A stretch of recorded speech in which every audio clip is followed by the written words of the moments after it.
reference video, I'm back at it with the hydrogen cell. Wanted to make note here of some findings with capacitance and resistance and values of this cell in relation to whether or not it's active. Meaning, right now, this is not active, it's been stationary, it's been grounded out, I grounded these two out. Let's start at 100 hertz. You can see that's 241 as listed here at 100 hertz, 230-ish. These values are approximate, guys.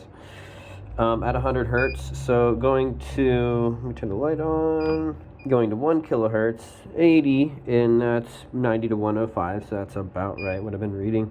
At 10 kilohertz, 20, maybe 18 microfarads. I got 24 to 28, so a little bit low there, but definitely in the microfarad rating at all of those. Same goes for resistance. If I look for resistance at 10 kilohertz, see where it lines up there at 10, 10 right there, 36, I'm reading 41. At 100 hertz, that was 40, it's about 41 ohm there. And that at 100 hertz, 46, so at 100 hertz, where is that right there?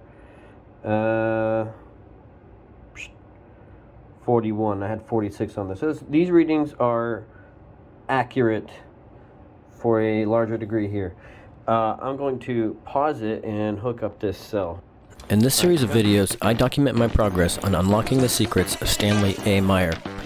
For over a decade, I've studied and replicated the devices of Stanley Meyer, specifically the water fuel cell, a device that splits water into hydrogen and oxygen for use as a combustible fuel. Here, I discuss water fuel cell theory in hopes of connecting with other like-minded individuals to unlock the secrets. This is Stan's Revenge. You can see we have some production here. We're going to continue to take a look at that and look at these readings after production. So we got this production about 2.3 amps. All these values seem to change, and I'll show you that here in just a moment. We're going to let that just... Alright, here we go. Production has stopped. We got it hooked up to our multimeter. At 100 hertz, we're going to see a value of 1 picofarad, maybe 7 there. There's 470, so it's growing slightly. We got 1 to 28 there. We're going to switch frequencies here to 1 kilohertz. We get 1.8 picofarads, very low. And then at 10 kilohertz, we have 0.8. I have 0.7 there, so yeah, to 15 perhaps. So very low. We went from microfarads to picofarads. Now, what's also interesting, if I go to resistance here, at 100 kilohertz, nothing. 100 hertz, nothing.